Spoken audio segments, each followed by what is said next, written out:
దేవుని భవిష్యత్తు జ్ఞానమును బట్టి ఆ ఆత్మ వలన పరిశుద్ధత పొందిన వారై విధేయులగుటకును యేసుక్రీస్తు వలన రక్తం వలన ప్రోక్షింపటకు ఏర్పరచబడిన వారికి, అంటే హింసను ఎదుర్కొంటున్నటువంటి తొలి క్రైస్తవులకు పేతురు గారు రాసినటువంటి ఈ యొక్క లేఖ.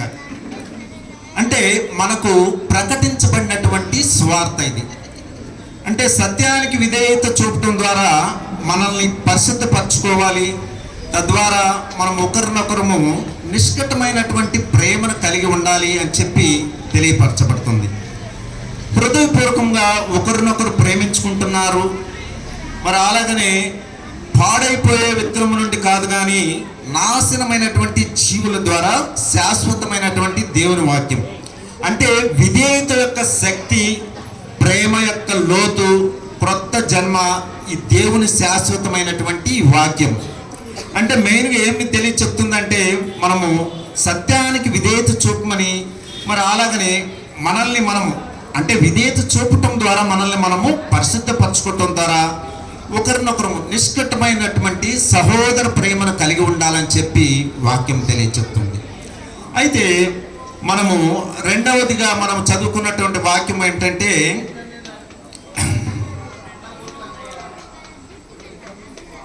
ద్రాక్ష తోటలోని ఫలింపని అంజూరపు చెట్టు గురించి మనము తెలియచెప్పుకున్నాం. అంటే the barren fig tree in a vineyard. మరి లూకా సువార్త 13వ అధ్యాయం 6-9 వచనాల్లో మనము వాక్యం చదువుకున్నాం. అయితే పాలస్తీనా దేశంలో మనం చూసినట్లయితే ఫలించినటువంటి 3 చెట్లు ఉన్నాయండి. అంటే ఈ 3 చెట్లు కూడా ఇశ్రాయేలు జనాంగం యొక్క 3 విధములైనటువంటి జీవితములను సూచించుచున్నవి. మొట్టమొదటిగా మనం చూసినట్లయితే ద్రాక్ష చెట్టు. ఈ ద్రాక్ష చెట్టు ఇశ్రాయేలుకి ఇవ్వబడినటువంటి ఆత్మీయ ఆధిక్యతలను, అంటే స్పిరిచువల్ ప్రివిలేజెస్ని సూచించుతున్నది. ఇక రెండవదిగా మనం చూసినట్లయితే ఒలీవ చెట్టు. ఇదేమిటంటే ఇశ్రాయేలీల యొక్క మత సంబంధమైనటువంటి ఆధిక్యతలను, అంటే రిలీజియస్ ప్రివిలేజెస్ని వివరిస్తూ ఉంది. ఇక మూడవదిగా మనం చదువుకున్నటువంటి లూకా సువార్తలోని చెట్టు అంజూరపు చెట్టు. ఇది ఇశ్రాయేలీల యొక్క జాతీయ ఆధిక్యతలను, అంటే నేషనల్ ప్రివిలేజెస్ని తెలియజేస్తుంది అనమాట. అంటే ఈ ద్రాక్ష తోటలోని ఫలింపని అంజూరపు చెట్టు అంటే సందర్భం మనం చూసినట్లయితే లూకా సువార్త 13వ అధ్యాయము 1-5 వచనాల్లో మనం చదివినట్లయితే మారు మనసు పొందుము లేనిచో నశించెదరు అని చెప్పి వాక్యం చెప్పబడుతున్నది. మారు మనసు పొందుము లేనిచో నశించెదరు అంటున్నారు. మరి 6-9 వచనాలను మనం చూసినట్లయితే ఫలించని అంజూరపు చెట్టుకు వచ్చి ఇక్కడ చెప్పబడింది. ఈ ఫలించని అంజూరపు చెట్టు ఏ విధముగా మనకి తెలియజెప్పబడుతుందంటే అంజూరపు చెట్టు ఇశ్రాయేలు జనాంగాన్ని సూచిస్తుంది. ఫలములు అనేది విధేయతను చూపిస్తుంది, విధేయత కలిగి ఉండాలని. ఇక మూడవదిగా త్రవ్వుట అంటే వాక్యముతో హృదయమును కదల్చబడాలి అని చెప్పి తెలియజెప్పబడుతుంది. ఇక తోటమాలి ఎవరండి? ఇక్కడ మన ప్రభువుల వారే, యేసుక్రీస్తు ప్రభువుల వారు తోటమాలిగా. మరి ఎరువు అంటే సువార్తను పంచటం, సువార్తను తెలియచెప్పటం. ఇక యజమాని దేవాది దేవుడైన ఉన్నాడు అన్నమాట. అంటే మనం చూసినట్లయితే మారు మనసు పొందనిచో లేనిచో నశించెదరు అని చెప్పి ఇక్కడ మెయిన్గా మనకు తెలియచెప్పబడుతుంది. అంటే అంజూరపు చెట్టు గురించి మనం చూసినట్లయితే దేవుడు ఇశ్రాయేలీల్ని తన సొంత జనముగా ఏర్పాటు చేసుకున్నాడు. ఇతర జనాంగముల కంటే అనేకమైనటువంటి ఆధిక్యతలను, వాగ్దానాలని, మరి నిబంధనలను ఇచ్చాడు దేవుడు. అయితే వారు ఫలించారంటే ఫలించలేదు. ఎందుకంటే వారు దేవుని మహింపరచలేదు సరికదా, ఆయనకు అవమానాలు కూడా కలుగజేశాడు. అంజూరపు చెట్టు ఎక్కడ నాటబడిందండి? ద్రాక్ష తోటలో మధ్య నాటబడింది. అయితే ఈ చెట్టును గురించి యాక్చువల్గా ఎక్కువగా అంత శ్రద్ధ తీసుకోవాల్సిన అవసరం ఉండదు, శ్రద్ధ తీసుకోను కూడా. అయితే ఈ చెట్లు త్రోవ పక్కన ఎక్కడ పడితే అక్కడ పెరుగుతూనే ఉంటాయి. అంటే మన దేశంలో కాదు, ఇది పాలస్తీనా దేశంలో, ఇజ్రాయెల్ దేశంలో ఇవి ఎక్కడ పడితే అక్కడ పెరుగుతూనే ఉంటాయి. అంజూరపు చెట్లు తోటలు ఉన్నా కూడా దానికి ఎక్కువగా శ్రద్ధ తీసుకుంటారు పక్కన పడిగే చెట్ల గురించి. అయితే ఈ అంజూరపు చెట్టు మాత్రం ద్రాక్ష తోటలో సిద్ధపరచబడినటువంటి నేలలో నాటబడింది. సిద్ధపరచబడినటువంటి నేలలో నాటబడింది అనమాట. అయితే తోటమాలి శ్రద్ధ తీసుకున్నాడు అని చెప్పి తెలియచెప్పబడుతుంది. అంటే ద్రాక్ష చెట్లతో పాటు సమానముగా దీన్ని గురించి శ్రద్ధ తీసుకున్నాడు. ఇశ్రాయేలు జనాంగమును ఇతర జనాంగముల కంటే దేవుడు ఎక్కువగా శ్రద్ధ వహించాడు. ఏ విధంగా ఇశ్రాయేలు జనాంగములకు ఆధిక్యతలను, మరి గొప్ప వాగ్దానాలను, నిబంధనలను ఇచ్చాడో అదే విధముగా ఈ యొక్క అంజూరపు చెట్టుకు ద్రాక్ష తోట మధ్యలో నాటబడింది. ఈ చెట్టును గురించి కూడా తోటమాలి ఎక్కువగా శ్రద్ధ తీసుకున్నాడు. అయితే దాని పండ్లు వెతక వచ్చినప్పుడు ఏం జరిగిందండి? ఇశ్రాయేలు జనాంగమునందు దేవుడు ఉద్దేశించినటువంటి ఉద్దేశంలో సఫలం కావాలని కోరుకున్నాడు. అయితే దేవుని ద్రాక్షవనంలో ఉన్నటువంటి సంఘంలో ఉన్న ప్రతి ఒక్కరు కూడా నీతి ఫలాలు ఫలించాలని చెప్పి దేవుడు కోరుకుంటున్నాడు. మనం ఈ సంఘములో ఉన్నామంటే ఈ సంఘములో మనం అందరం కూడా నీతి ఫలాలు ఫలించాలి అని చెప్పి దేవుడు కోరుకుంటున్నాడు అని చెప్పి ఈ అంజూరపు చెట్టు విధంగా మనము తెలియచెప్పబడుతుంది.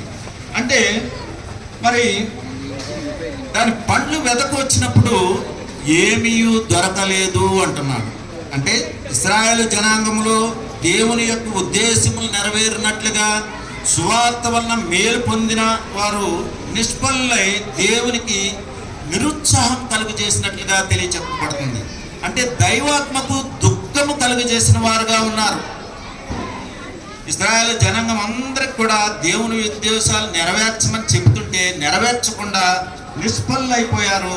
దేవునికి నిరుత్సాహం కలుగు చేసినట్లుగా ఇక్కడ తెలియజెప్పబడుతుంది. అప్పుడు దేవుని విమర్శ వచ్చింది.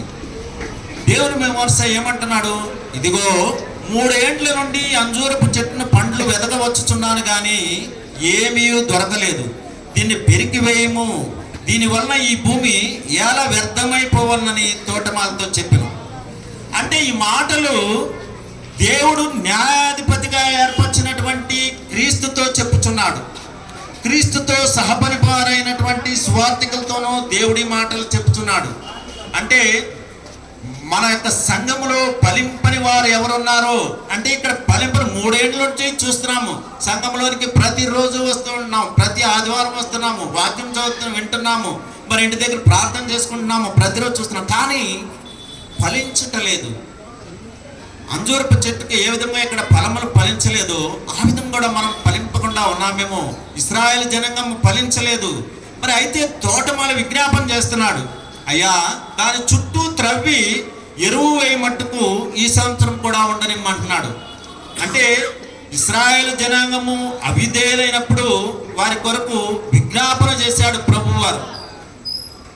అలాగే వారికి కొంతకాలము సమయం ఇచ్చాడు, మార్పు చెందమని సమయం ఇచ్చాడు. అయితే తన కృపను చూపాడు.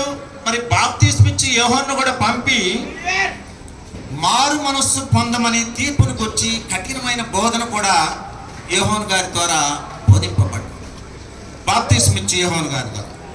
అయితే క్రీస్తు యేసు కూడా యూదా జనాంగం కొరకే వచ్చి మొదటిగా మరి వారికి స్వార్థ ప్రకటించినట్లు కూడా మనం చూస్తున్నాము. అయితే తన 12 మంది శిష్యులను కూడా వారి వద్దకు పంపాడు. వారు బయలుదేరి అంతటను కూడా స్వార్థ ప్రకటించుచు స్వస్థపరచు గ్రామాల్లో సంచారం చేశారని చెప్పి లోకా సువార్త 9వ అధ్యాయం మనం 1 నుంచి 6 వచనాలు చూసినట్లయితే మరి అందరూ కూడా స్వార్థ ప్రకటించమని చెప్పి స్వార్థ ప్రకటించచ్చు తన శిష్యులందరికీ కూడా ఆజ్ఞాపించాడు. మరి శిష్యులందరూ కూడా స్వార్థ ప్రకటింప చేసినా కూడా వారిలో మార్పు అనేది ఇంకనూ రాలేదు. ఇక్కడ మరి త్రవ్వుట అని చెప్పి మనం చూసాము. త్రవ్వుట అంటే బీడు భూముల్ని దున్నుడి అని ప్రవక్త అయిన హోషేయ హెచ్చరిస్తున్నట్లుగా బైబిల్ గ్రంథం తెలియచెప్తుంది. అంటే బాప్తిస్మిచ్చి యోహాను త్రవ్వాడు. మరి విత్తనము ఫలించాలంటే ప్రతి సువార్తికుడు కూడా మానవ హృదయాలను వాక్యము ద్వారా బాగా దున్నాలని చెప్పి చెప్పబడుతుంది. అంటే ఇక్కడ చెప్పేటువంటి వాక్యమును ఎప్పుడైతే స్వార్థికుడు కానీ కాపరి కానీ ఏ విధమైనటువంటి బోధన బోధిస్తున్నాడో వాక్యానుసారంగా ఆ వాక్యమును మన మనసులో అన్వయించుకోవాలి, దాని విధంగా జీవించాలి. అంటే బాగా కాపరి దున్నాలి అని చెప్పి చెప్పబడుతుంది. బీడుగా ఉన్నటువంటి భూములను దున్నాలి అని చెప్పి హోషేయ ప్రవక్త ఏ విధంగా తెలియపరుస్తున్నాడో, మన హృదయాలను కూడా వాక్యంతో దున్నాలి అని చెప్పి దేవుడు మనకు తెలియచెప్తున్నట్లుగా చూడాలి. అంటే వారి వాక్య విరుద్ధమైనటువంటి జీవితము, వేషధారణ బ్రతుకును బయటకు తీయాలి. యేసుక్రీస్తు వారి పని చేశాడు. అంటే మన సంఘంలోకి వస్తున్నాము, కూర్చుంటున్నాము, వేషధారణ బ్రతుకులు బ్రతుకుతున్నామంటే కాపరికి అవకాశం ఉంటుంది. కాపరి, అయ్యా నువ్వు చేస్తున్నది తప్పు, ఈ పని చేయకూడదు, ఇలా ఉండాలి అని చెప్పి వాక్యంతో బిడ్డను పైకి లేవనెత్తడానికి ప్రయత్నించాలి అని చెప్పి తెలియచెప్పబడుతుంది. అంటే ఎరువు వేయట అని చెప్పి ఉన్నది. ఎరువు అంటే సువార్త, సువార్తను ప్రకటించాలి. చెట్టు పెట్టేమో చెట్టు బ్రతుకుతూ ఉంటుంది, కానీ దానికి ఇంకా బూస్టింగ్ పవర్ కావాలి. అంటే మనం రోజు వస్తున్నాము, వాక్యం వింటున్నాము. నేటి దినాల్లో అయితే వాక్యం వినడానికి 24 గంటలు మన ఫోన్లో చూడవచ్చు, మరి లేకపోతే టీవీల్లో చూడవచ్చు. ఇతరులు ఎన్నో వాక్యాలు మనకు వినిపింప చేస్తున్నారు, కానీ ఇంకనూ మనకి కొదువుగానే ఉంటుంది. అందుకని బూస్టింగ్, సువార్త అనేది ప్రకటింపబడాలి అని చెప్పి మనం అంటున్నారు. అంటే ఈ సువార్తలోని వాగ్దానాలని, సత్యాల్ని మారు మనసు పొందిన వారి జీవితంలో ఫలింప చేయాలన్నమాట. ఫలింప చేయాలి. ఫలించకుండా ఉంటే మనము వేస్ట్గానే ఉంటామన్నమాట. అంటే చూడండి, అది ఫలించినా సరే లేని ఎడల నరికించి వేయమని చెప్పాడు. అంటే ఇశ్రాయేలు జనాంగముగా మారు మనసు పొందలేదు, కానీ వారిలో కొందరు మారు మనసు నొందిరి ఫలములను ఫలించిరి అంటున్నాడు. మత్తయి సువార్త 3:10 మనం చూస్తున్నట్లయితే 6వ వచనంలో అంటున్నాడు, తమ పాపములను ఒప్పుకొనొచ్చు యోర్దాను నదిలో అతని చేత బాప్తిస్మం పొందుచుండిరి అంటున్నాడు. మన పాపాలని ఒప్పుకోవాలి, అప్పుడే మనం ఫలిస్తాము. మన పాపాలను ఒప్పుకోకుండా పైకి వేషధారణ క్రైస్తవులుగా మనం ఉన్నట్లయితే ఫలించలేము. మనం ఎంత ఎరువు వేసినా, ఎంత సువార్త విత్తినా, ఎంత వాక్యము మనం చెప్పినా కూడా ఫలించాలి అంటే మనలో ఉన్నటువంటి ఆ పాపాలని అన్నిటిని కూడా ఒప్పుకొనాలి. అయితే 10వ వచనంలో అంటున్నాడు, ఇప్పుడే గొడ్డలి చెట్ల వేరున ఉంచబడి ఉన్నది గనక మంచి ఫలములు ఫలింపని ప్రతి చెట్టును నరకబడి అగ్నిలో వేయబడును అంటున్నాడు. అంటే యోహోను యొక్కయు క్రీస్తు యొక్కయు బోధన విని మారు మనసు పొందని వారిపై కూడా దేవుని గొడ్డలి పైకి ఎత్తబడిన అని చెప్పి తెలియజెప్పబడుతుంది. మరి యేసుక్రీస్తు వారు సిలువ వేయబడినటువంటి 40 సంవత్సరాల కాలమున రోమా చక్రవర్తి అయినటువంటి టైటస్ ఇశ్రాయేలు జనాంగం పైబడి అడవిలో చెట్లు నరికినట్లుగా, మరి వారిని నరికివేసినట్లుగా చరిత్ర చెప్పబడుతుంది.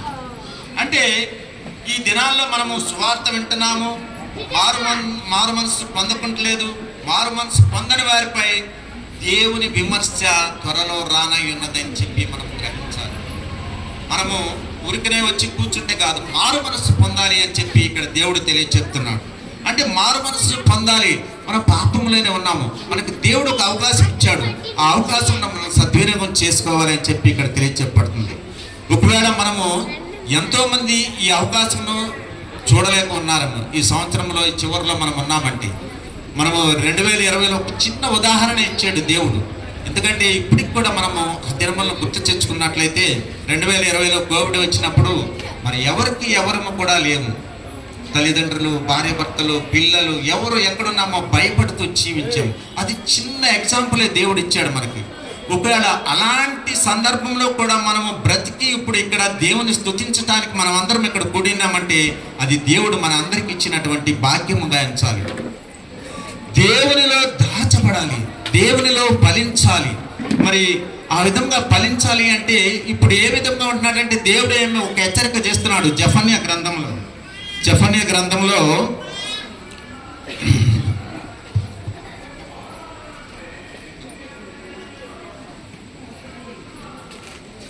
1వ అధ్యాయము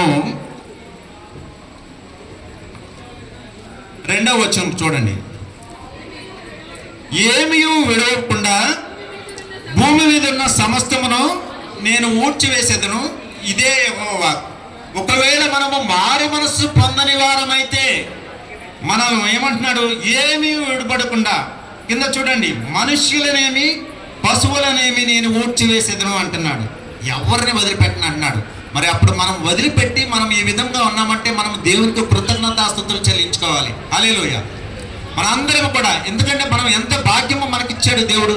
చూడండి, ఇంకొక మాట అంటున్నాడు 2వ అధ్యాయంలో, సిగ్గుమాలిన జనులారా కూడి రండి, పొట్టు గాలికి ఎగురునట్లు సమయం గతించుచున్నది, విధి నిర్ణయము కాకమునపే, యెహోవా కోపాగ్ని మీ మీదకి రాకమునపే, మిమ్మును శిక్షించుటకై యెహోవా ఉగ్రత దినము రాకమునపే కూడి రండి అంటున్నాడు. దేవుని ఎద్దకు రమ్మని చెప్తున్నాడు. అయ్యా, యెహోవా ఉగ్రత మీకు ఓన్లీ ఎగ్జాంపుల్ చూపించాను 2020లో. ఇప్పుడు కూడా మీరు ఉగ్రత దినాల్లోనే ఉన్నారు. ఒకవేళ ఉగ్రత మీ మీదకి వచ్చిందేమో, ఆ ఉగ్రత నుంచి మీరు కాపాడబడటానికి ఏమన్నాడు? ఇంకో వాక్యం చూడండి దీంట్లో,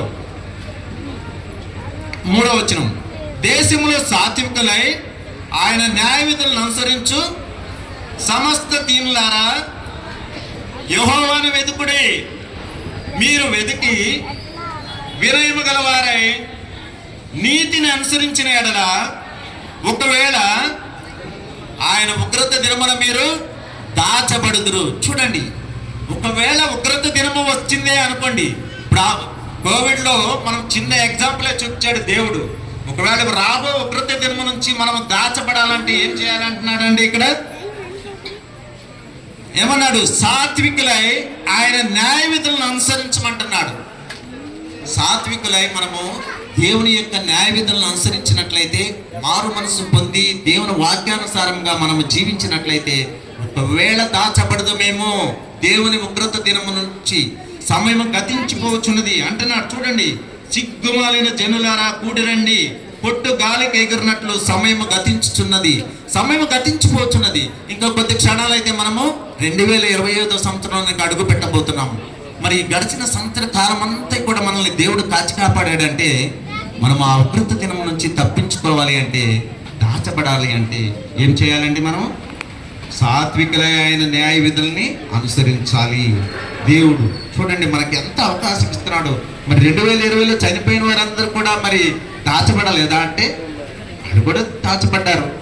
చిన్న ఎగ్జాంపుల్ చూపించాడు దేవుడు. ఇప్పుడు ఏమంటున్నాడు? మీరు దాచబడాలి అంటే దేవుని వాక్యానుసారంగా జీవించాలి అని చెప్పి దేవుడు తెలియచెప్తున్నాడు. అయితే ఇక్కడ చూడండి, దేవుని ప్రేమ, దేవుని న్యాయము ఏమంటుందంటే, దేవుడు దీర్ఘకాలము సహించినను ఫలింపక వేషధారణ బ్రతికిన వారిని శిక్షించును అంటున్నాడు. ఒకవేళ మనము వాక్యం విని ఫలించపోయినట్లయితే, వేషధారణ జీవితం కలిగి ఉన్నట్లయితే వారిని శిక్షిస్తాను అని చెప్పి దేవుడు తెలియచెప్తున్నాడు. దేవుడు ప్రేమమూర్తి కనుక అనేక తరుణములు ఇచ్చినను కూడా న్యాయమూర్తిగా శిక్షిస్తాడు అని చెప్పి తెలియజెప్పబడుతుంది. ఇక మనం చూసినట్లయితే శపింపబడినటువంటి అంజూరపు చెట్టు, మత్తయి సువార్త మనం 21:15-20లో చూసాం. అలాగనే యూదులు ఈ అంజూరపు చెట్టుతో పోల్చబడ్డారండి. శపింపబడిన అంజూరపు చెట్టు శపించబడినటువంటి యూదా జనాంగానికి సాదృశ్యంగా ఉన్నది. అయితే అంజూరపు చెట్టునకు ఆకు రాలిపోయిన పిదప పువ్వులు, పిందె, కాయలు వస్తాయని చెప్పి, మరి చెట్టుకు ఆకులు ఉన్నవి కానీ ఫలములు లేవు. ఆకులు అయితే ఉన్నాయి చెట్టుకి. చెట్టు దగ్గరికి వచ్చి తోటమాలను చూసినప్పుడు ఫలములు లేవు కానీ ఆకులు ఉన్నాయి. అయితే ఇశ్రాయేలీయుల నుండి ప్రభువు ఫలాల్ని నిరీక్షించాడు. అయితే వారు ఫలములు ఫలించలేదు కదా, కారు ద్రాక్షాలను ఫలించినట్లుగా బైబిల్ తెలియచెప్పబడుతుంది. అందుచేత ఇశ్రాయేలు జనాంగము శపించబడ్డారు. అలాగే మనము కూడా శపించబడకుండా ఉండాలంటే ఏం చేయాలండి?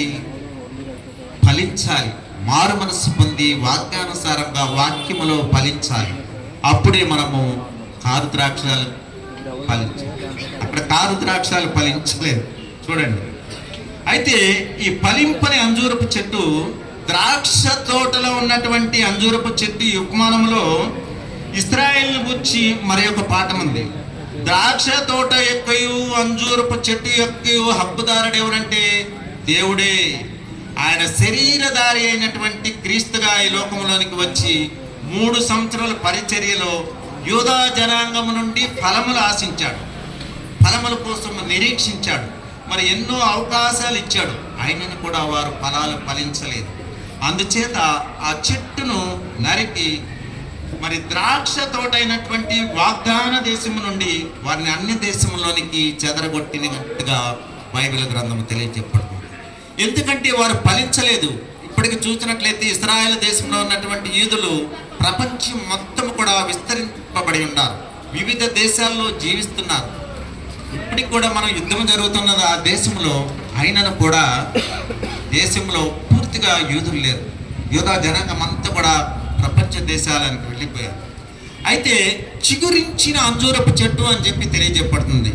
అంటే ఆ చెట్టు మొదలకు నరకబడింది కానీ దాని యొక్క వేరు భూమిలో నుంచి పూర్తిగా పెళ్ళగింపబడలేదు, కానీ ఆ వేరు నుండి ఆ చెట్టు మొలచి చిగురించుచున్నది అని చెప్పి యెషయా గ్రంథం 11:1 చూస్తున్నాం. యెషయా ముద్దు నుండి చిగురు పుట్టును, దాని వేరుల నుండి అంకురం ఎదిగి ఫలించును అంటున్నాడు. అలాగని మత్తయి సువార్త 24:25 అంటున్నాడు, అంజూరపు కొమ్మ లేతదై చిగురించినప్పుడు వసంతకాలం ఇంకా సమీపంగా ఉన్నదని ఆయన సమీపముని ద్వారము దగ్గరే ఉన్నాడని చెప్పి తెలుసుకొనడి అంటున్నాడు. అంటే యేసుక్రీస్తు ప్రభువారు ద్వారము దగ్గరనే ఉన్నాడు, అంటే మన హృదయాలకు దగ్గరగా ఉన్నాడు. మనము ఫలించినట్లయితే సరి, ఫలించకపోయినట్లయితే నరికివేయమని చెప్పినట్లుగా ఈ అంజూరపు చెట్టు చిగుర్చి ఉన్నది. అంటే ఇశ్రాయేలు జనాంగము అన్య దేశాల్లో చెదరగొట్టబడి ఉన్నారు, కానీ తిరిగి సమకూర్చబడుదురు అని చెప్పి యెషయా గ్రంథము 43:5-6 చెప్పబడింది. అంటే భయపడకము, నేను నీకు తోడై అన్నాను అని చెప్పి ఇర్మీయా గ్రంథం 24:25 ఈ వాగ్దానము నెరవేరబడింది. అంటే ఇప్పుడు చెట్టు వేరున గొడ్డలు పెట్టి ఉన్నది, చెట్టు నరికివేశారు, మరి జనాంగము శపించబడ్డారు. యూదా జనాంగం అంతా కూడా ప్రపంచ దేశాల్లో 4 దేశాలకు వెళ్ళిపోయారు. కానీ వాళ్ళందరినీ కూడా సమకూర్చబడతారు అని చెప్పి దేవుడు తెలియజెప్పబడుతున్నాడు. అంజూరపు చెట్టు చిగుర్చుదును అని చెప్పి తెలియజెప్పబడుతుంది. అంటే ఈ అంజూరపు చెట్టు ఎప్పుడైతే చిగుర్చబడుద్దో ఈ యూదా జనాంగం అందరూ కూడా ప్రపంచంలో ఉన్నటువంటి నలుదిక్కులను అందరిని కూడా సమకూరుస్తానని చెప్పి దేవుడు తెలియచెప్పినట్టుగా ఫలింప చేస్తాడు అని చెప్పి తెలియచెప్తున్నాడు.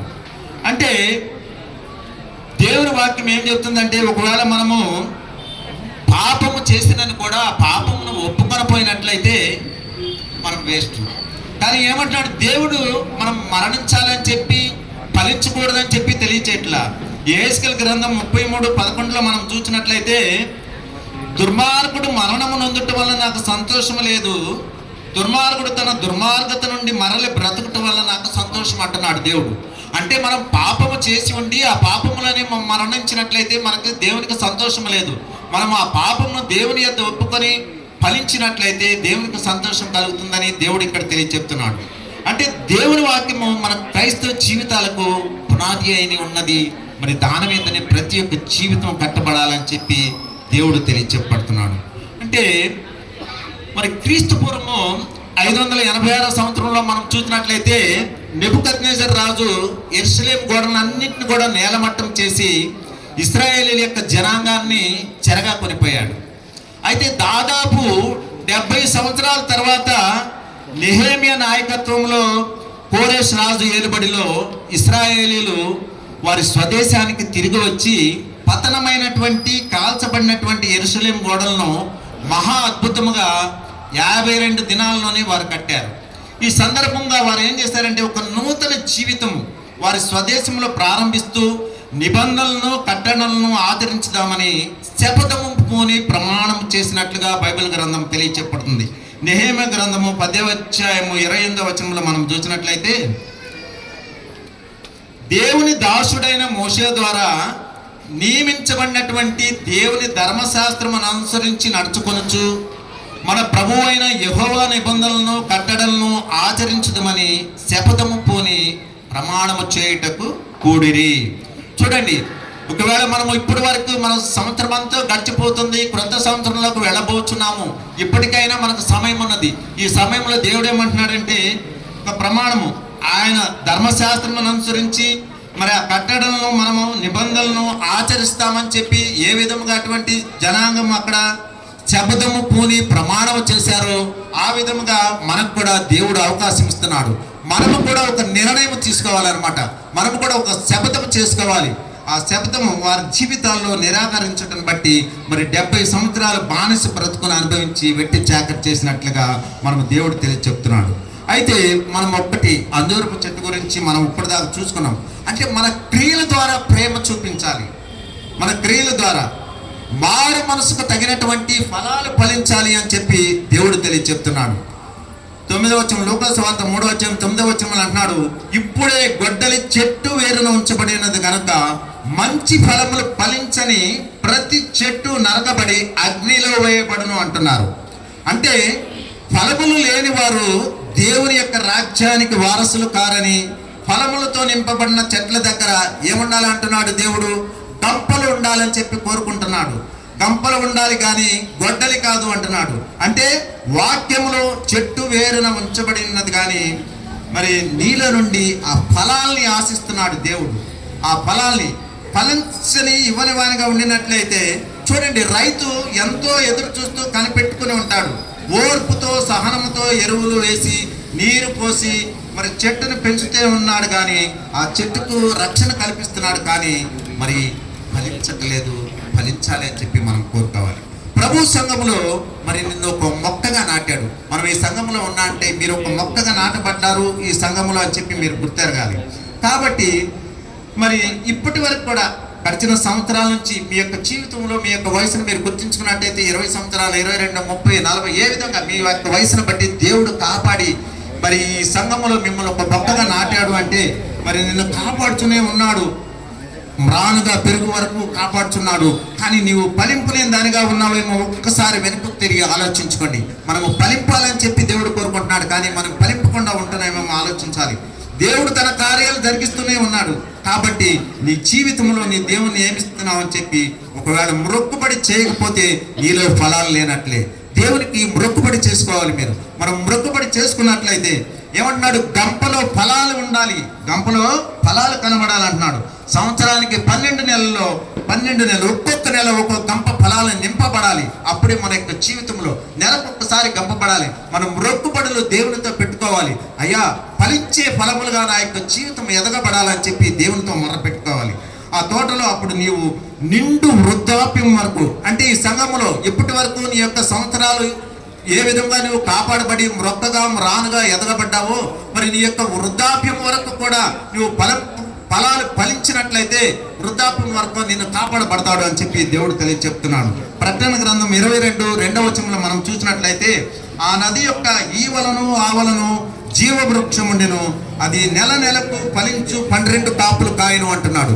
చూడండి, ఆ జీవవృక్షం లాగా ఫలించే చెట్టులాగా ఉండాలి, ఫలింపని చెట్టులాగా ఉండకూడదు. మన ఈ సంఘంలో నేను ఇప్పటి వరకు కాచి కాపాడిన దేవుడు ఫలించాలని చెప్పి కోరుకుంటున్నాడు కనుక మనము ఫలింపే చెట్టుగా ఉండాలి. ఫలించే ఫలములు నెలకు ఒక గంపగా, ప్రతి 12 నెలలకు 12 గంపలు ఫలించే ఫలములను ఆశిస్తున్నాడు దేవుడు. ఆ విధంగా మీరందరూ ఉండాలని కోరుకుంటూ ప్రభు అయిన యేసుక్రీస్తు నామములో మీకు వందనాలు తెలియజేస్తున్నాను. చిన్న ప్రార్థన చేసుకుందాము.